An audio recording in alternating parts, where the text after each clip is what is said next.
Halo, apa kabar? Saatnya Anda menyimak berita Medan bersama saya, Agi Kurnia Sandi. Sejumlah berita menarik akan kami sajikan untuk Anda dan berikut 3 berita utama hari ini. Bayi berusia 18 hari tewas akibat luka pada bagian leher. Pembunuhan diduga dilakukan oleh ibu kandung korban. 3 pasangan calon wali kota Medan dan wakil wali kota Medan telah mendapatkan nomor tetap siap berlaga pada Pilkada 2024. Seorang warga di Labuhan Batu Selatan meraup belasan juta rupiah per bulan dengan beternak jangkrik.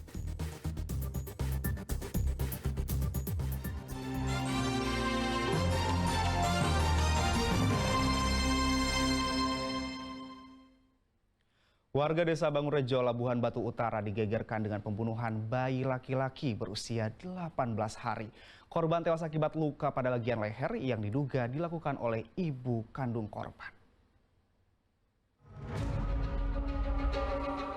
Belum genap sebulan lahir, seorang bayi di desa Bangunrejo, kecamatan Nas 910, Labuhan Batu Utara ditemukan tewas Senin siang lalu. Jasad bayi itu ditemukan tetangganya dengan kondisi leher terpotong. Terdapat kapak dan golok di sekitar jasad korban. Berdasarkan pemeriksaan sementara, ibu sang bayi, Eni Wulandari, diduga sebagai pelaku pembunuhan.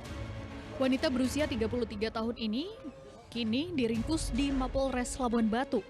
Tidak lama setelah jasad putranya ditemukan warga, diduga sang ibu melakukan aksi pembunuhan pada bayinya sesaat setelah dimandikan. Saat itu ayah korban tengah bekerja sehari-hari sebagai penderes karet perkebunan. Pada korban ditemukan luka yang cukup serius akibat sabetan benda tajam yang mengakibatkan luka menganga di bagian leher. Jasad Muhammad Ardian sah sang bayi kini masih berada di ruang instalasi jenazah Rumah Sakit Umum Daerah Rantau Prapat dan tengah diautopsi. Tutia Lewelubis melaporkan dari Labuhan Batu Utara. Pasca kebakaran yang melanda warga belakang Pasar Horas Pemantang Siantar, sebagian warga terpaksa menginap di masjid. Selain tinggal di masjid, warga mendapatkan bantuan dari pihak komunitas sosial. Masjid di kawasan Jalan Wahidin ini menjadi ramai karena digunakan sementara waktu untuk tempat mengungsi. Sejumlah warga yang tinggal adalah korban kebakaran di Jalan Wahidin Gang Masjid Al-Munawaroh, Kota Pematang Siantar.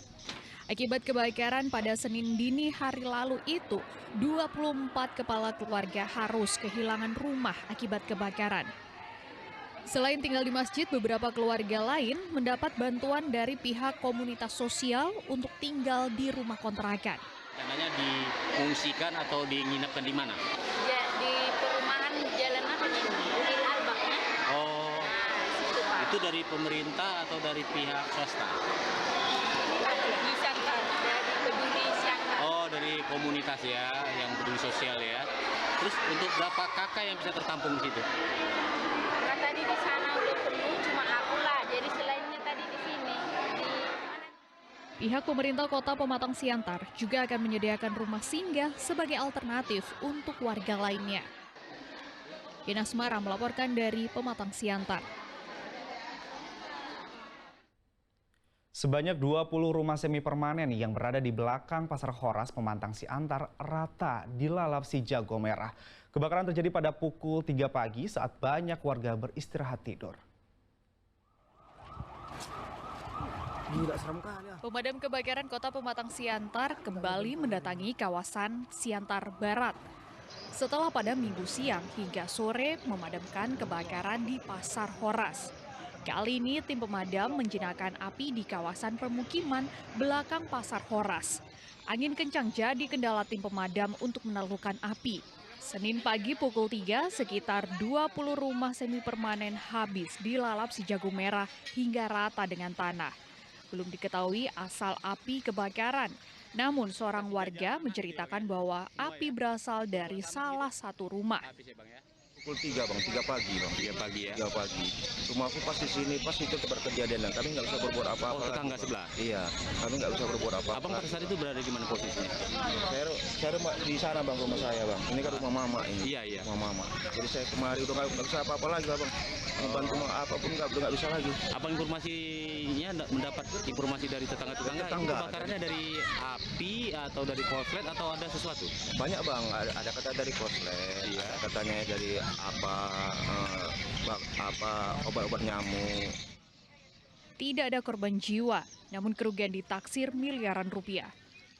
Ini bantuan, Pak? Yana Asmara melaporkan dari Pematang Siantar. Petugas dari Satuan Reskrim Polrestabes Medan menangkap 2 dari 8 orang pelaku begal. 1 dari 2 pelaku tersebut terpaksa dilumpuhkan dengan timah panas karena berusaha melawan saat ditangkap.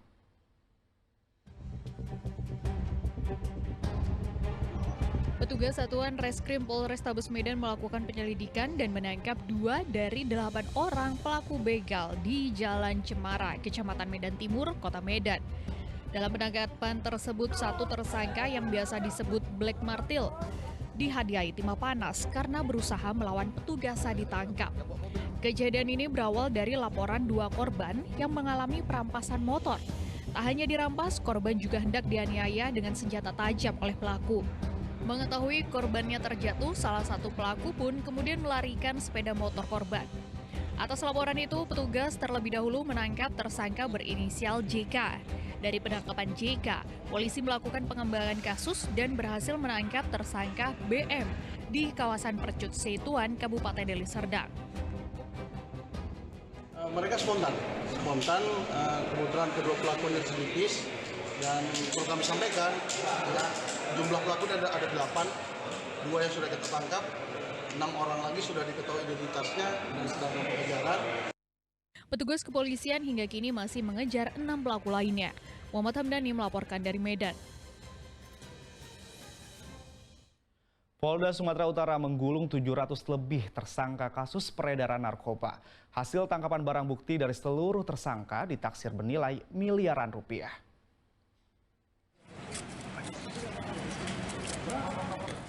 Lebih dari 700 pelaku kasus narkoba ditangkap polisi. Mereka dinyatakan terlibat dalam 578 kasus peredaran narkoba dengan peran antara lain sebagai kurir, transporter, penjual, serta pengguna aktif narkoba. Semua pelaku diperlihatkan polisi dalam konferensi pers pengungkapan kasus narkoba di Mapolda Sumatera Utara pada Senin siang. Kapolda Sumatera Utara menjelaskan operasi penangkapan tersangka beragam, diantaranya di perairan sepanjang Tanjung Balai Asahan dan Batubara, Labuhan Batu, serta perbatasan Sumatera Utara Aceh. Barang bukti yang disita selama penangkapan berjumlah 175 kg sabu-sabu, ganja 218 kg, serta 33.000 butir ekstasi. Sebagian tangkapan ini merupakan bagian dari sindikat jaringan narkoba internasional Malaysia-Indonesia yang ditangkap sesaat setelah berlabuh di dermaga tikus. Sebagian lainnya diringkus saat perjalanan pengiriman keluar Sumatera Utara menuju Aceh dan Riau. Kami Polri dibantu dengan Pak Pangdam, Pak Kajati, Pak PJ Gubernur, dan Ketua Pengadilan kompak memberantas peredaran narkoba. Jadi kami tidak main-main lagi karena kami didukung oleh semua Forkopimda dan masyarakat. Usai dirilis, seluruh barang bukti sitaan dimusnahkan menggunakan mesin insenator. Sementara sebagian tersangka masih menjalani penahanan di Direktorat Reserse Anti Narkoba Polda Sumatera Utara serta Polres Jajaran untuk persiapan pelimpahan berkas ke Kejaksaan. Bulan Agustus sampai dengan Tutia Lawelubis melaporkan dari Medan.